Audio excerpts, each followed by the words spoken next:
अस्सलामुअलैकुम दोस्तों। आज की वीडियो बहुत इंपॉर्टेंट है, स्पेशली डॉक्टर, फैकल्टी मेंबर और नर्सिंग और आईटी बैकग्राउंड वालों के लिए, क्योंकि CMH Multan institute of medical science ने मल्टीपल पोस्ट अनाउंस कर दी हैं और इस वीडियो में मैं आपको complete job detail plus apply करने का फुल प्रोसेस बताऊंगा, इसलिए वीडियो को एंड तक लाजमी देखें। मज़ीद ये कि इस एडवर्टाइजमेंट में ऐसी पोस्ट भी हैं जहां पीएमडीसी अप्रूव्ड फैकल्टी के लिए डायरेक्ट अपॉर्चुनिटी है और कुछ नॉन मेडिकल और आईटी वालों के लिए भी स्ट्रॉन्ग गवर्नमेंट लिंक जॉब्स हैं।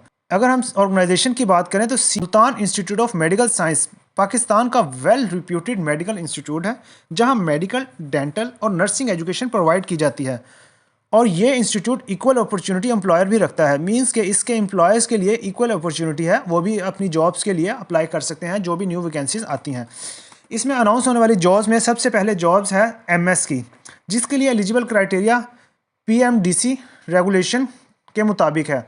उसके बाद एक पोस्ट है डिप्टी मेडिकल सुपरिटेंडेंट, जिसके अंदर जो कि डेंटल कॉलेज के लिए है, इसके लिए भी एलिजिबल क्राइटेरिया पीएमएनडीसी रेगुलेशन है। उसके बाद professor associate, assistant associate professor की जॉब्स हैं। मींस के ये सब्जेक्ट वाइज हैं, इसको काइंडली आपने फोकस से देखना है कि इसके अंदर क्या क्या चीज़ें हैं। Professor, associate professor, assistant professor biochemistry के लिए, एनाटॉमी के लिए, फार्माकोलॉजी के लिए, साइकोलॉजी के लिए, ओरल बायोलॉजी के लिए, डेंटल मटेरियल के लिए, ओरल डायग्नोस्टिक के लिए। इसके लिए एलिजिबल क्राइटेरिया बिल्कुल सिंपल, जैसे डिप्टी मेडिकल सुपरिटेंडेंट और मेडिकल सुपरिटेंडेंट के लिए है पीएमएनडीसी एंड रेगुलेशन आपके पास होना चाहिए। उसके बाद हमारे पास सीनियर डेमो या डिमॉन्स्ट्रेटर जिसे कहते हैं, उसकी पोस्ट है जिसके लिए एमबीबीएस या बीडीएस की रिक्वायरमेंट है। एलिजिबिलिटी के लिए आपके पास पीएमडीसी वेरीफाइड सर्टिफिकेट होना चाहिए, डिग्री होनी चाहिए। नर्सिंग इंस्ट्रक्टर की एक पोस्ट है जो कि नर्सिंग कॉलेज के लिए है, जिसके लिए क्वालिफिकेशन पीएचडी या एमएसएन रखा हुआ है और प्रेफरेंस दी जाएगी रिटायर्ड एएफएनएस को जो ऑफिसर्स रैंक से रिटायर हुए हैं। उसके बाद एक पोस्ट हमारे पास है social service officer, qualification master और इक्विवेलेंट रिक्वायर्ड है।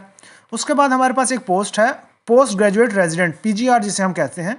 वो डिपार्टमेंट हमारे पास किस किस डिपार्टमेंट के पीजीआर्स की शिप उनके पास है सीएमएच के पास, एक तो एनाटॉमी के लिए है, साइकोलॉजी के लिए है और कम्युनिटी मेडिसिन के लिए है। एलिजिबल क्राइटेरिया जैसे आपको पता है कि पीएमएनडीसी क्राइटेरिया उन्होंने रखा हुआ है। फिर एक वार्डन है जो हॉस्टल के लिए रिक्वायर्ड है, ओनली फीमेल कैंडिडेट इसके लिए अप्लाई कर सकते हैं जो वार्डन पोस्ट के लिए। क्वालिफिकेशन मास्टर और इक्विवेलेंट उन्होंने रखा हुआ है।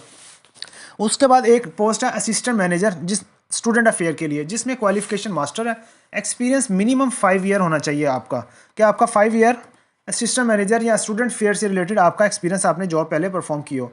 फिर उसके बाद फार्मासिस्ट जिसके लिए qualification D form teaching experience required है। फिर एक पोस्ट है assistant manager IT, qualification MS या बीएस आईटी 4 ईयर आपका प्रोग्राम या 16 ईयर एजुकेशन आप कह सकते हैं, 16 to 18 ईयर एजुकेशन आपके पास होनी चाहिए।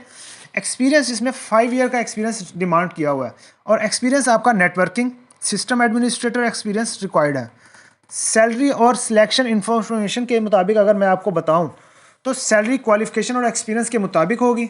सिर्फ शॉर्ट लिस्टेड कैंडिडेट को टेस्ट और इंटरव्यू के लिए बुलाया जाएगा। किसी किस्म का कोई टीएडीए नहीं दिया जाएगा, कोई चीज़ नहीं है जब तक आपकी अपॉइंटमेंट नहीं हो जाती। अप्लाई करने का कंप्लीट प्रोसेस मैं आपको बता रहा हूँ, आपने स्टेप बाय स्टेप इसी तरह ही अप्लाई करना है, कोई भी चीज़ आपने मिस नहीं करनी।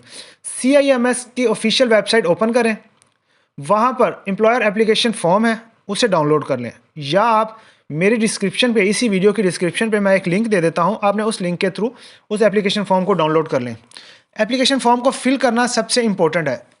फॉर्म ये सारी डिटेल लाजमी फिल करें, कोई भी चीज़ मिस ना करें। पर्सनल इन्फॉर्मेशन और एक और इम्पोर्टेंट चीज़ कि आपने जो भी चीज़ फिल करनी है उसे कैपिटल लेटर्स के अंदर ही फिल करें, ठीक हो गया। और पर्सनल इन्फॉर्मेशन के मुताबिक आपने अपना नेम मेंशन करना है, जेंडर मेंशन करें, फादर नेम, गार्डियन और occupation. Father name basically males के लिए तो इजी है, अगर फीमेल है, कोई मैरिड है तो उनके लिए वो चेंज हो जाता है।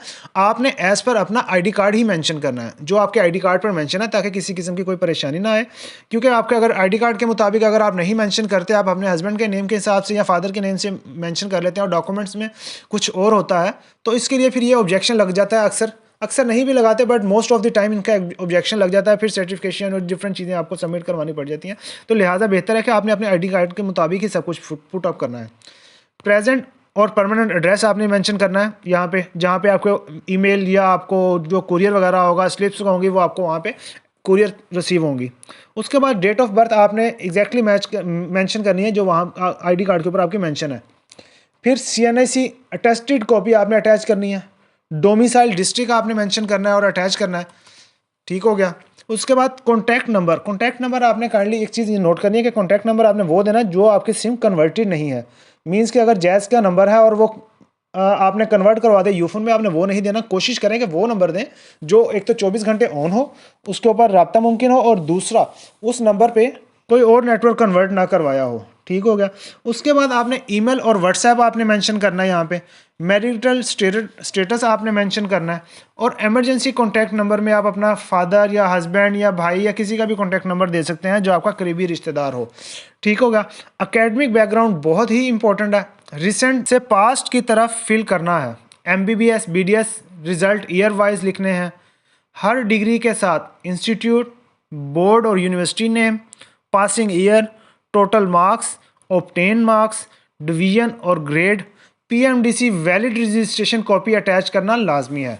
और एम्प्लॉयमेंट हिस्ट्री, जैसे कि आपको पता है कि एक्सपीरियंस के मार्क्स लेने के लिए बहुत इंपॉर्टेंट है। आपने अपनी करंट जॉब से स्टार्ट करना है। ऑर्गेनाइजेशन नेम, डेजिग्नेशन, कब से स्टार्ट किया और कब तक आप कर रहे हैं, कंटिन्यू है या जो भी है वो। और इसी तरह आपने बाकी एक्सपीरियंस अपने चलते रहना है जैसे जैसे आपके एक्सपीरियंस हैं, और इस तरह टोटल एक्सपीरियंस आपने मेंशन कर देने हैं। ठीक। जो डॉक्यूमेंट्स आपने भिजवाने हैं, मींस कि अपनी एप्लीकेशन फॉर्म तो आपने फिल कर लिया, अब आपने डॉक्यूमेंट्स इसके साथ कौन कौन से अटैच करने हैं, उसमें आपने एक डिटेल्ड CV लाजमी आपने उसके साथ अटैच करनी है। बनी है तो वेल एंड गुड, नहीं बनी तो आप बना सकते हैं। अगर आपको CV बनाने में कोई इशू हो तो आप मेरे साथ कमेंट्स में रब्ता कर सकते हैं, मैं इसके अंदर आपको पूरी रहनुमाई फ्राहम करूँगा। और एक पैटर्न आपके साथ शेयर कर दूँगा जिसके अंदर आप अपना डाटा पुट करके अपनी CV क्रिएट कर सकते हैं। और उसके बाद पासपोर्ट साइज़ 2 पिक्चर आपने अटैच करनी है। CNIC कॉपी अटैच करनी है। डोमिसाइल अटैच करना है। अटेस्टेड डिग्री और एक्सपीरियंस सर्टिफिकेट अटैच करना है। हार्ड कॉपीज़ आपने एप्लीकेशन के साथ सबमिट करवानी है। सबमिशन की लास्ट डेट 15 जनवरी 2026 है। इसके बाद कोई भी एप्लीकेशन रिसीव नहीं होगी। आप रजिस्टर्ड कुरियर के थ्रू या जिसके थ्रू भी भिजवाएं, कोशिश करें कि 15 जनवरी से पहले या 15 जनवरी तक आपकी एप्लीकेशन वहाँ पे सबमिट हो जाए। एड्रेस आप नोट कर लें। Human resource department, CMH Multan institute of medical science, CIMS आपने ब्रैकेट के अंदर लिखना है। Naseem Hayat road, Multan, cantt. Contact number भी आपने लाजमी मेंशन करना है 061-450-4784। अगर आप या आपका कोई फ्रेंड इस क्राइटेरिया पर फिट होता है तो वीडियो को शेयर ज़रूर करें, और किसी भी कन्फ्यूजन के लिए कमेंट ज़रूर करें। मैं आपको गाइड करूँगा और पूरी जिम्मेदारी से कोशिश करूंगा कि आपकी हर परेशानी को, आपके हर मसले को रिजॉल्व किया जाए।